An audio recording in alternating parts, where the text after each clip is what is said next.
AP CM Chandrababu నేడు మంత్రులు, ఎమ్మెల్యేలు, ఎంపీలు, నేతలతో టెలికాన్ఫరెన్స్ నిర్వహించారు. ఈ సందర్భంగా ఆయన మాట్లాడుతూ నామినేటెడ్ పదవుల భర్తీకి కసరత్తులు చేస్తున్నామని చెప్పారు.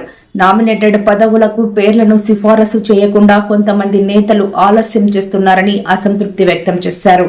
పార్టీ కోసం కష్టపడిన వారికే నామినేటెడ్ పదవులు ఇస్తున్నాం. సరైన వ్యక్తులను సరైన పదవుల్లో నియమిస్తామని పేర్కొన్నారు. ఏపీ వ్యాప్తంగా 21 ప్రధాన ఆలయాలకు చైర్మన్లను నియమిస్తామని వెల్లడించారు.